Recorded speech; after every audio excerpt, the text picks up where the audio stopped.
Hello, and thanks for joining the first edition of Journalist Hangout. This week, I'm Ayodele Ozubakun.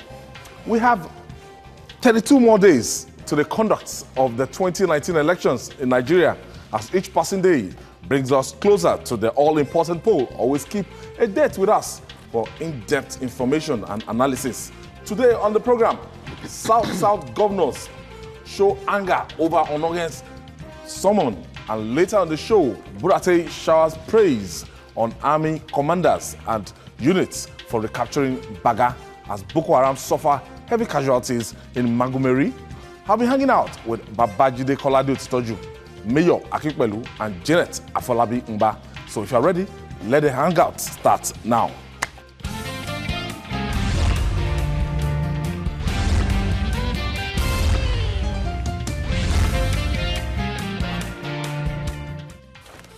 Welcome back. Glad to join us. It's said that no matter how beautiful and well paved the wrong road is, it will remain the wrong road. The trial of Chief Justice of Nigeria, Justice Walter Onohen, at the Code of Conduct Tribunal, CCT, over allegations of money laundering and false asset declaration has been greeted with widespread criticism. This is due to what many Nigerians, particularly lawyers, described as putting the horse before the cart by taking him to the CCT before facing the National Judicial Council, NJC. The governors of the South-South geopolitical zone of the country, where Justice Onohen hails from, have joined the chorus of condemnation trailing his planned trial. Rising from an emergency meeting in Abuja on Sunday, the governors described the trial as a calculated attempt to humiliate the nation's highest-ranking judicial officer. But can the merit of the case be sacrificed on the altar of these excuses? Mayor, very fast case. On Wednesday, a summon was given by investigation. CCB took 48 hours or so. That's the Code of Conduct Bureau to investigate. Went to CCT summoned. Monday, we have a trial. If we say we are practicing democracy, then we must follow the rule of law. I agree that there's nobody that's above the law. If the CJ is accused of anything, he's supposed to defend himself. But there are processes that are supposed to be followed. And I think the federal government has not done well in this case, because the Constitution is very clear about it. There is the National Judicial Council that is supposed to handle issues that involve judicial officers. And I think the first thing that should have been done, if there is a petition and they think that, and the petition was investigated, and there is a need for the CJ to defend himself, I think the first thing was to first go to the National Judicial Council, where the CJ, who is the chairman, will recuse himself, and then the members of the Judicial Council will meet and determine the culpability or otherwise of the CJ. And they can so recommend.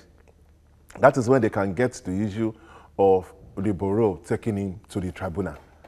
Because we have three arms of government, and the CJN is the head of the judiciary. It is wrong for the executive to think that they can just on their own decide the culpability or otherwise of the Chief Justice of Nigeria. So I think, ab initio, they are wasting their time in that tribunal. Mrs. Mba Afolabi, what's your take on this? I think that history has been made again by even asking him to appear before the tribunal. Because under this democracy, under Nigeria's democracy, this is the first time the highest judicial officer in the person of the Chief Justice of Nigeria will be asked, will be arraigned, will be asked to, come before the CCT. It's whether he eventually is arraigned, whether he eventually shows up on January 22nd, when it had been adjourned, on Thursday, when it had been adjourned to, the history is already there. Because this only happened during the military, in the days of the military in 1975, where Muritala Mohammed, the late Muritala Mohammed, was the head of state. Muritala Mohammed took over from Gowon and felt that the public service was oozing with corruption. And so he booted out a lot of them. And one of the casualties was the Chief Justice of Nigeria, in the person of the late Elias Olawale Teslim. And from there, he got an appointment with the International Court of Justice, where he was before he now became the president. And they gave, I think Bola Jibola took over from him because of his outstanding performance. So what am I talking about? I'm saying that history is about to repeat itself in a democratic setting. What is a procedure? Lawyers are saying that they are not saying whether he's guilty or not, as the government is claiming, as the Professor Sage is saying that did he do it or not. That is not the issue. The issue is procedure. Even if he did it or did not do it, there is a procedure that must be taken for him to be found guilty, because now he's still assumed to or presumed to be innocent until he is found guilty. And that's why you could see the overwhelming support by lawyers, by human rights writers, and even by governors. As at Saturday, South-South governors were already warming up for that emergency meeting, which took place in Bayelsa State Governor's Lodge in Maitama in Abuja yesterday at 2 p.m. So you could see that the overwhelming support now emboldened the CJN not to appear. Initially, he's a 68-year-old man. He may have been going through a lot of mental confusion, whether to appear or not to appear. But with the overflowing support that he got, people telling him, don't appear, we are behind you. Of course, he didn't appear. It's expected. I knew he would not appear from what was going on. Because there's a judgment already now. There's a judgment. That's an expected No, I mean, as at yesterday. No, now that's all. So no, what I'm saying is that for today, I knew that he would not, because of the overwhelming support on the calls telling him not to appear. So it is a procedure that matters. And then the speed with which this petition was given attention. If every petition is given attention in such a rapid manner, a lot of things will go right in this country. All right, okay. Babajide, when he became, the Supreme Court judge was required to fill the Code of Conduct form, and according to that, their constitution, the guidelines, you must fill it every other 3 years. Four to update it every other 4 years to update it. And I'm not sure, maybe that reaction came from Justice Onoye, but what we're told is that he was quoted as said, it was just an oversight. If the chief judicial officer of a country can claim that he made a mistake by not doing what the law mandates him to do, why can't an armed robber to claim that he made a mistake? If he can get away with something that the Constitution stipulates that he must not do, why shouldn't a common criminal too get away? My issue with Nigeria is we really don't even know what we want. Do we want two sets of laws? One for the rich and the privileged in our society, and another law or set of laws for the downtrodden? We have to tell ourselves. Because a Ghanaian, you see, this whole issue, I've been monitoring debates on social media. A lot of us are not even looking at what the law says, including lawyers. People are pandering to their emotions. And that is the biggest problem in Nigeria. We never, ever look at issues dispassionately. We first think of where we've come from. Are we APC or PDP? Or is he a Christian or a Muslim? Is he from the South or from somewhere else? Because if we are looking at the Constitution, honestly, the pattern of argument will be different. We have to. The Ghanaian told me, said, Jide, you mean in your country, a civil servant forgot that he had $900,000 because cumulatively in the accounts that the CJN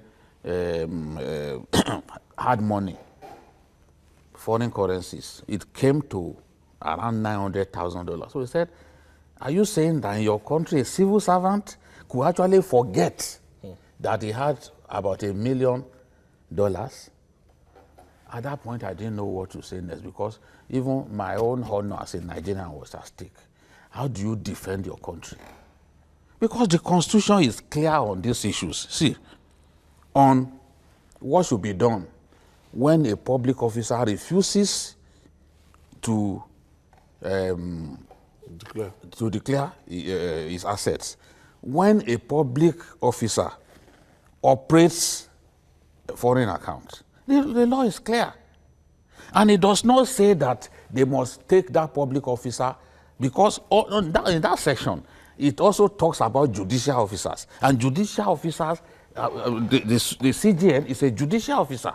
It doesn't say the CGN should first be taken to NJC.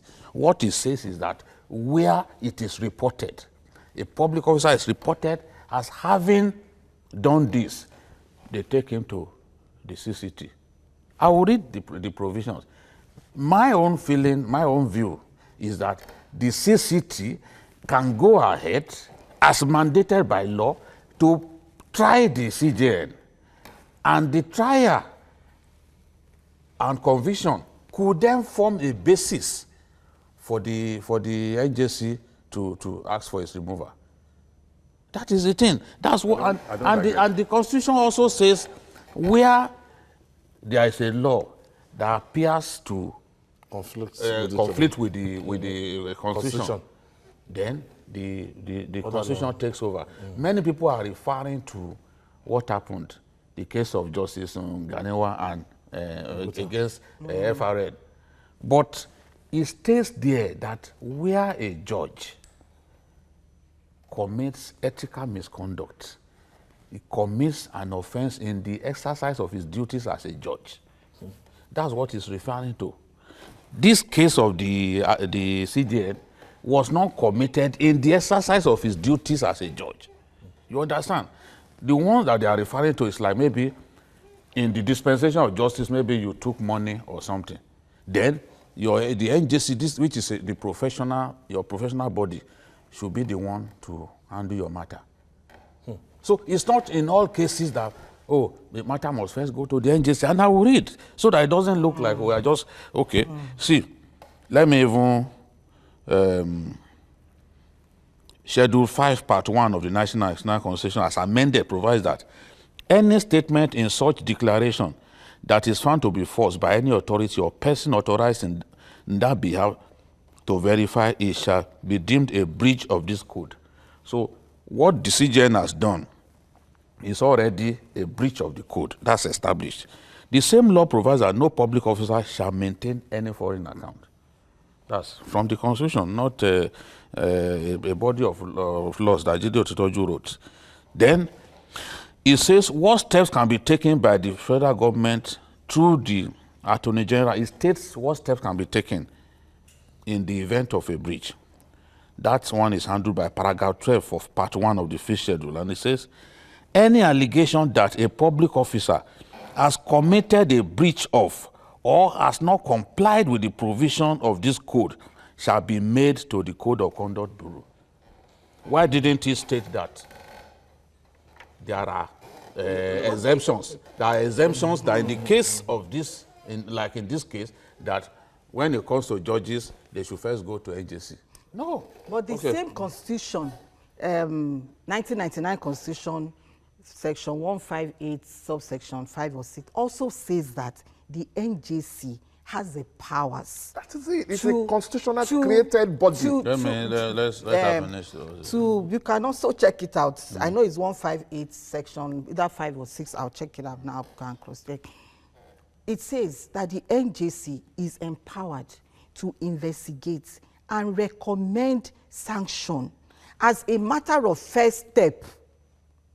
You understand? Note the clause. As a matter of first step, before further actions are now taken on the erring judicial officer. It's like in the military. When maybe you catch a military man in armed robbery, they first of all could marshal him. They don't just take him to court the High Court like that. They court-martial him, punish him, maybe remove his uniform. The same thing with police. They remove his uniform, sack him, and then release him to the to be tried. And then I also noted the foreign account that Otitoju was talking about. There is a difference between foreign account and domiciliary account. Correct. Foreign account is a transactional account denominated by currency not of the home country of that person. Abroad, outside. But it must be declared. It must be. They don't even have a right to even own it. That's the foreign account. It is illegal. Foreign account for public officers is completely illegal. You cannot wiggle yourself out of it, whether you declare it or you don't declare it. However, domiciliary account is not illegal. It is not. But because it must be declared. Because the vice president... you have to declare. No, we are talking about the difference between foreign and... We know the difference. We know that. No. Hold on, about that was not a part of what I said. Okay. What I said was that the same section also says that they cannot operate foreign account. I said that as an aside. They can't. What the CJN has done in this case is to not declare that he had that money. He had domiciliary. Yeah, he had that money. Domiciliary is different. Domiciliary is different. He didn't declare that he has a domiciliary account. He has a right to have domiciliary. In fact, the TSA... He did not declare. That is the offense. That's the offense. Non-declaration of that domiciliary is an offense. And then when he was appointed, how come they did not dictate? You know, when you want to appoint a man in that office, that kind of office, such an important office, he has to be a man of clear, you know, it has to be security clearance. Okay, Mayor, now, let me ask you.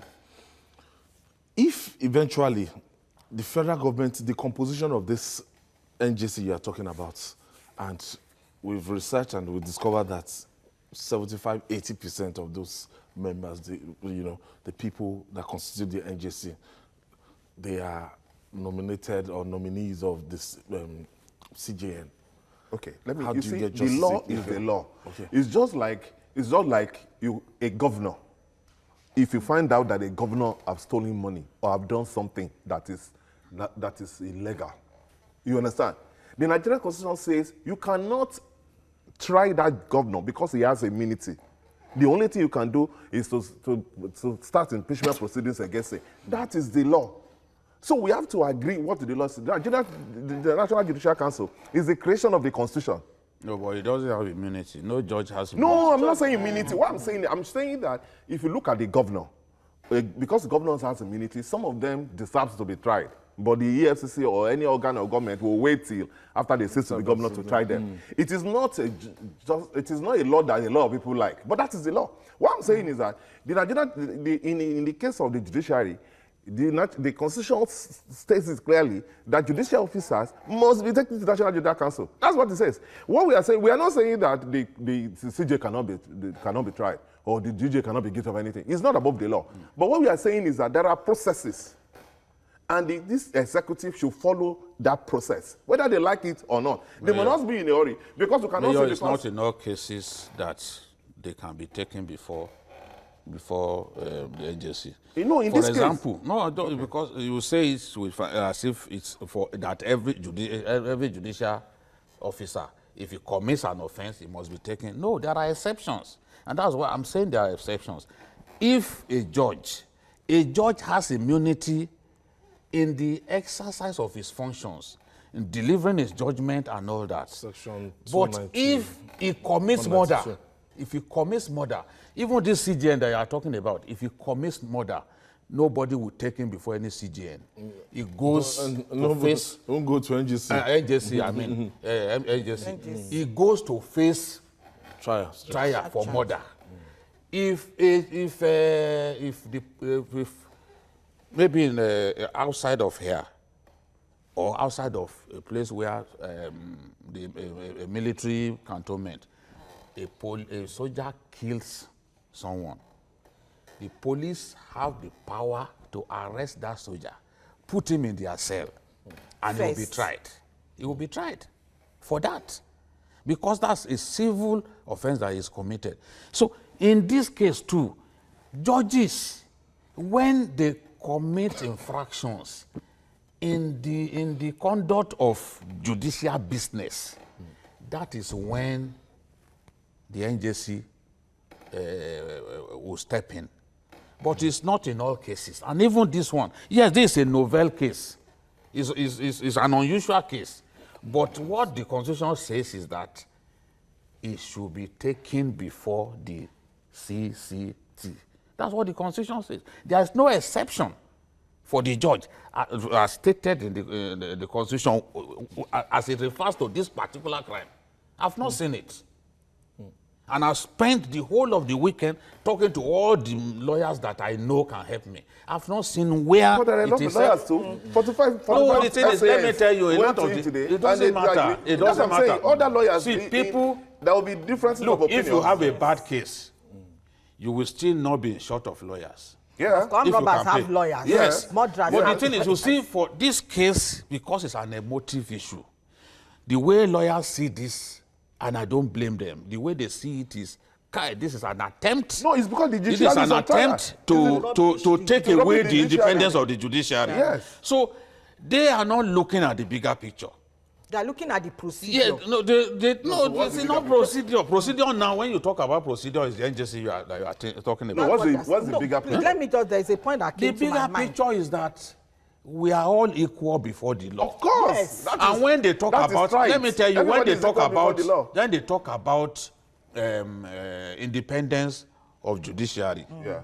It is the office of the CJN that we are talking about, not the person of the officer occupying the office. No. So that is what people don't see, because he is a different entity. The office itself is a different entity, and Onogen can actually be divorced from the office that he occupies.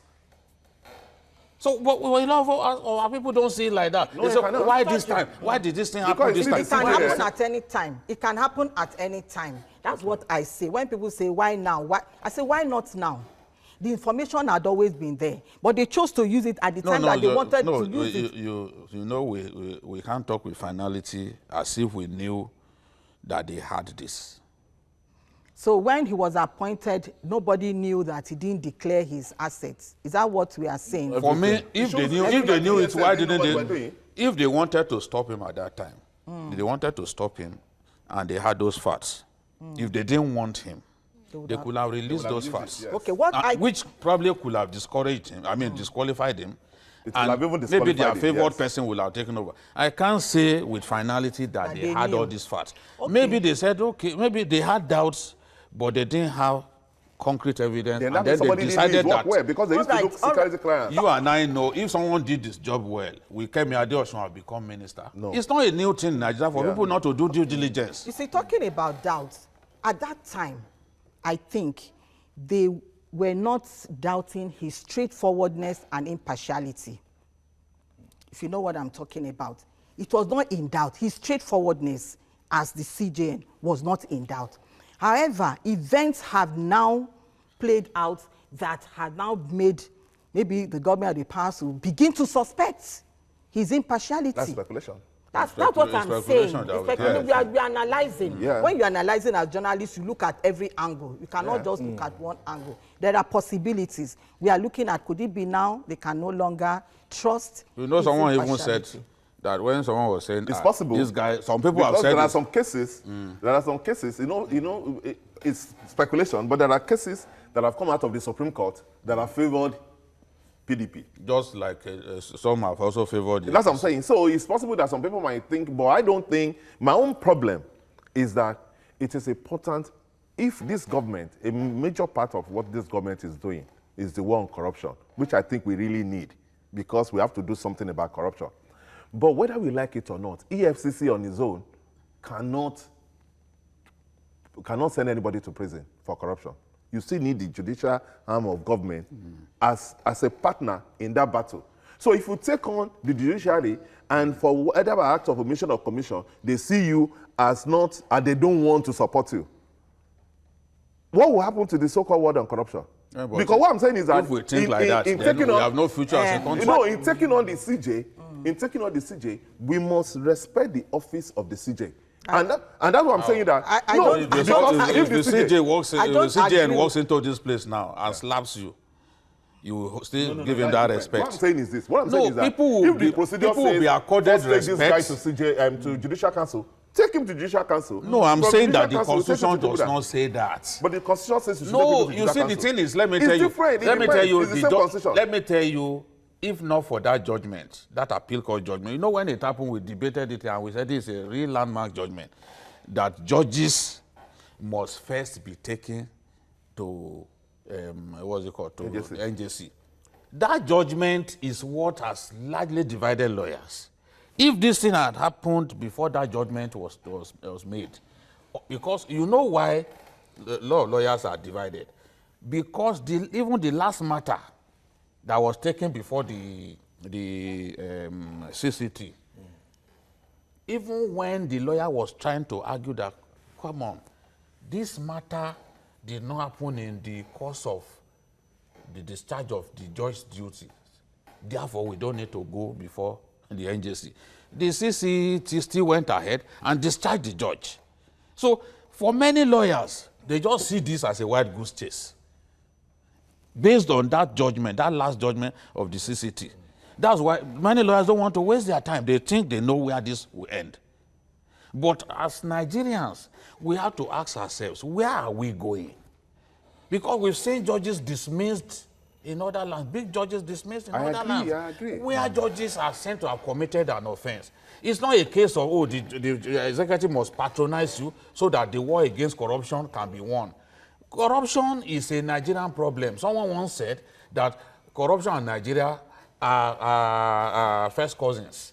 If we want to defeat corruption, everyone must see it as a fight that must be won. But if the judiciary is aloof and thinks that, okay, because some judges were put on trial, then it can sabotage the war against corruption. It is Nigeria that we are sacrificing. Okay, reaching home that we are stretch on this sabotaging. now. And it's our children, it's the unborn generation that will suffer. Madam, on the Thursday. but let me just say this thing before we move on to the next one. The truth is, the CJN has breached the Code of Conduct Bureau Act, and Correct. he must face the law. I don't have any problem with that. Face the law. But what we That say, is the truth. Yes, we are not saying you should not By face the law. law. What we are saying is that there is a process. The government should follow that process. That's the argument. Not that you should not. I'm not saying that it's above the law. The process recommended by the Constitution, which I read, that the Constitution says that which the I read that the to you, take judicial officer to is NJC. that they should be taken before the CCT. And the Constitution says you should take judicial officers to NJC. No, The same Constitution. NJC when there are infractions in the discharge of their judicial duties. This has nothing to do with the discharge of his judicial duties. This has happened If a judge before. kills now, or a judge rapes somebody else's wife, and he thinks they will take the matter to NJC, of course they will not take it before the NJC. There are exceptions. Yes, That's I the agree point with I'm that. I making. agree with that. I agree with that objection. And this is I agree no, with that mother. I to agree. the extent that the Constitution does not say that Silence on us. that they should be taken to that Do you know anybody. that? Do you know that what he has done? a public do you know officer. that this offense is not criminal in nature? It's not a criminal offense. Do you know it's not criminal in nature? It's just an infraction. But it can Gentlemen, cause him let- to lose his, let's put- Yes, No, because it's an infraction, but Okay. it's not criminal in nature. it can We'll cause go- him to lose his We'll seat. go on this break. When we come back, we'll discuss more. This is Journalist Hangout. Stay with us. We'll be right back after this time out.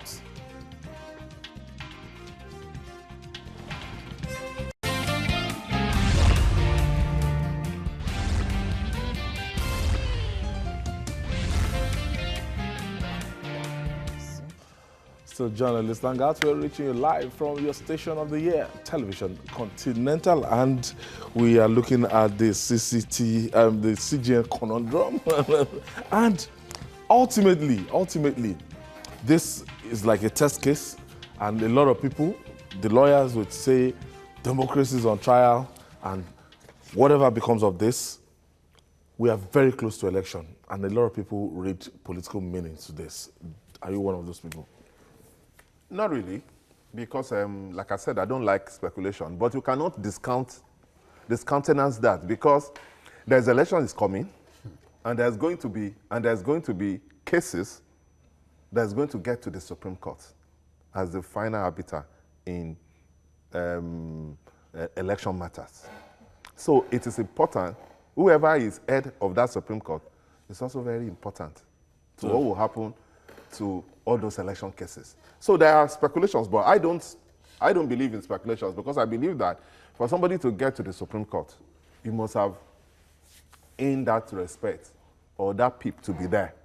So you should be able to, there are distinguished people, you should be able to look at cases without affinity to any political group.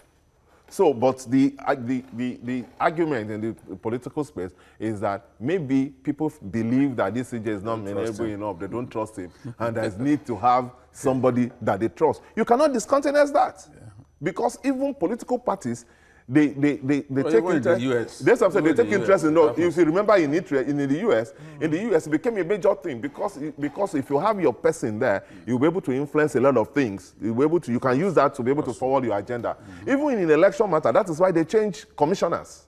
When election is coming, the ruling party change police commissioners and put police commissioners that they believe they can trust. We do their job. That's the reality. But in the real sense, election matters are handled by the appeal court. So it is better if you can get to the Supreme Court now. Is the appeal court, the president of the appeal court, that constitutes election tribunals across all the states. Yes. It is when it gets to even the appeals tribunals are still constituted by the president of the appeal court. Yes. Just like Salami, was in charge at that time. Yes. Now, it is when it gets to Supreme Court, yes, the CJN can then say, okay, for this matter, these are the 5 judges that will sit in judgment over this matter. But the bulk of the work, more than 80% of petitions arising from elections are handled by judges of the appeal court. Yes, it's true. Yes. You find that was the last. That's your last stop before. There's no cause for alarm. These things, but there's this because conspiracy the appeal theory. court used to be the last bus stop in election matters. Yeah, They but changed it except and take it governor, to Supreme Court. except for governorship now and the presidency. Yeah. Yes, Others which will they not get said to Supreme Others Court. will not get to Supreme Court, which is going to head the committee, the tribunal. It's going to constitute the tribunal for the presidential tribunal petitions. And the governors. It's the governors that is really. So, but ordinarily, there shouldn't have been any fear. But if... No, because even this man, Onongen, was one of the judges who gave a dissenting, what was it called, judgment back then. We had Oguntade, we had Aloma Mutar, and Onongen, when it was a case of 4-3. Okay, against Buhari that time. Buhari, they were on the side of Buhari. Buhari, yes. Okay. So Buhari went to tribunal at least 2 times, 07. Yes, 07 and what was it called? No, 03 and 07. And 07. Yes. So the dissenting judgment, Aloma Mutar, the Kano woman, Oguntade, and Onohen were the 3 judges. Yeah. So he had be favored friendly with Buhari in the past, Okay. to the point that one cannot say, oh, this person, Abineshu, had never been a Buhari person. He had favored him in the past. He saw that was... It stood by the law. He stood by the law.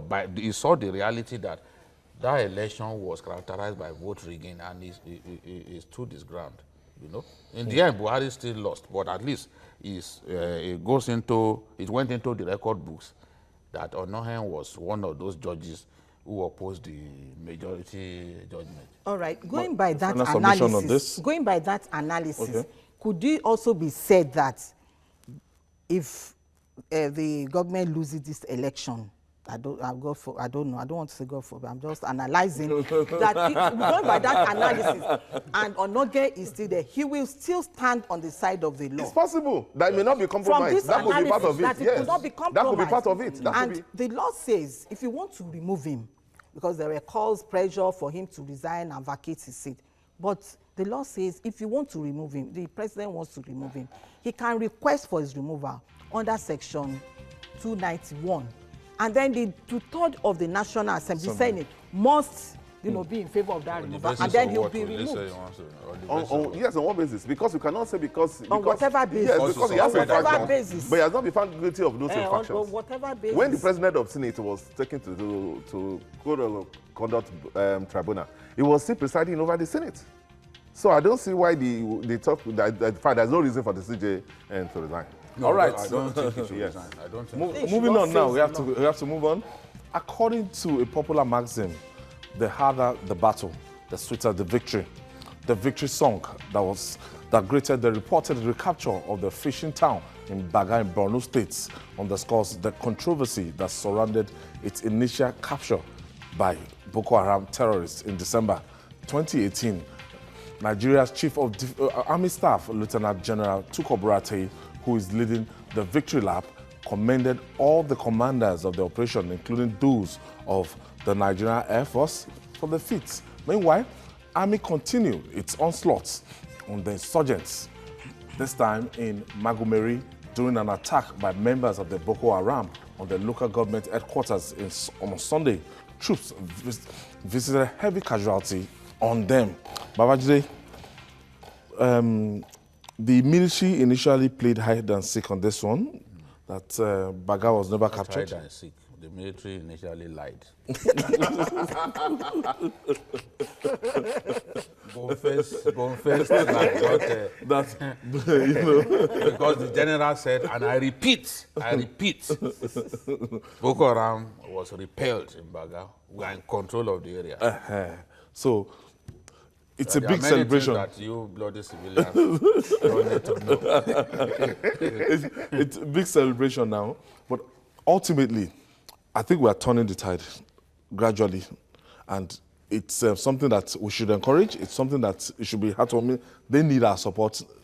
The military right now, they need support of Nigerians. Yes. But this Baga, what is so peculiar about it? No, but they are trying to control the whole of Borno North, and Baga is part of Borno North. The communities around Baga, they already have succeeded in chasing people away from those communities, and about 6 of them, they were in control, 6 of those communities, around Baga. But they couldn't take Baga for a long time, and Monguno, the headquarters of the 7th Division, not far away from Baga, was also a place that they were looking to see if they could capture. Because once you capture Monguno and Baga, it will bring real problems. It will bring real problems because there are so many IDPs from those 6 communities that they had captured, and even Baga, they all fled into Monguno. Some of them fled to Maiduguri because Monguno is closer. So they were attacking, about the same time they were attacking Monguno, but our soldiers pushed them back. But they successfully took Baga from the army and the navy, and they kept it while the Chief of Army Staff and his men mobilized troops and equipment. They didn't rush to try to take it back, because if they had done that, we will have lost so many soldiers. Because Boko Haram always waits. They know you will want to do a quick counterattack. So they will wait with snipers, with IEDs on the road, ambush the troops and kill so many of our troops. So this time around, they took their time, Strategize. mobilized troops and equipment, and the special forces team, they were actively involved in this. When you read the statement that the Chief of Army Staff issued to congratulate the troops, you see clearly that he had, in fact, since I've been reading him, I had never seen where he praised troops profusely like that, because he knows in his heart that was a major victory. It was an embarrassment to the army, but that embarrassment was reversed in favor of the army. So he knew he had to thank his troops. And in any case, those troops, the first set of Nigerian troops that entered Baga, they were jubilating, and they posted pictures on the internet.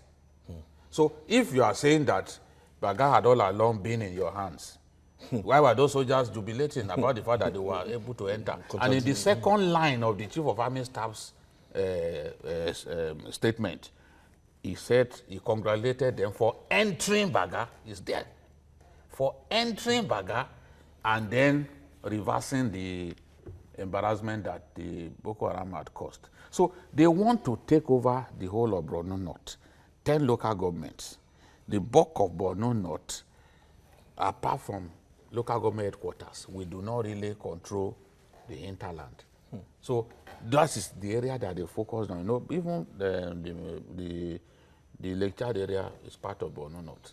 So they are trying to have a solid foothold there. But the army is beginning to push them back, and if we can get the support of Chad, honestly.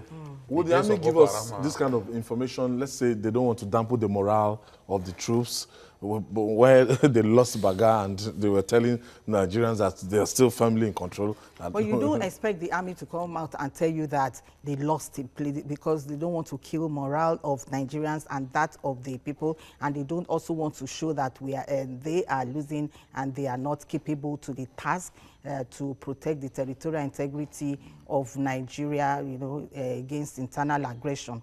And you asked a question, you said, what is so special about Baga? I lived in Maiduguri for 2 years. Baga is a commercial town. He mentioned Lake Chad. Lake Chad, that is where the fish that they bring to Baga, the bulk of the fish come from Lake Chad to Baga. Baga fish market is one of the biggest in Africa.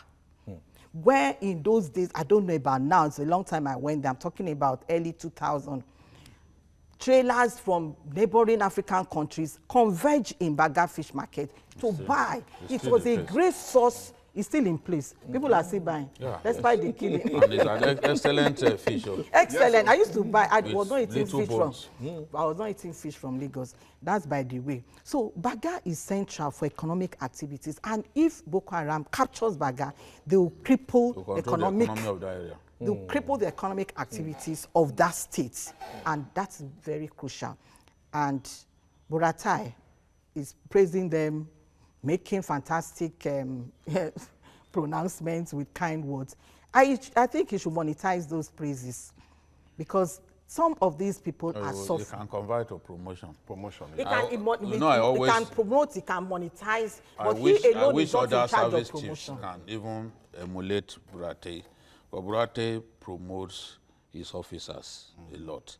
I know that there are still a lot of officers out there that he needs to promote, especially among the commanders. Especially commanders, yes. Those on the war front, which is what the president said they should do, that they should prioritize the welfare of fighters. Welfare. You now have the chief of naval staff. Yes. The chief of naval staff is reluctant to promote his commanders.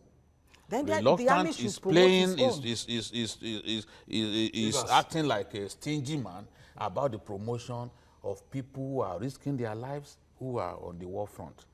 I think that the defense minister and other people, other stakeholders, need to talk to the chief of naval staff. He should promote people who are risking their lives for you and I. Let me, to answer part of the thing I was said, yes, I agree that the army lied about losing Baga.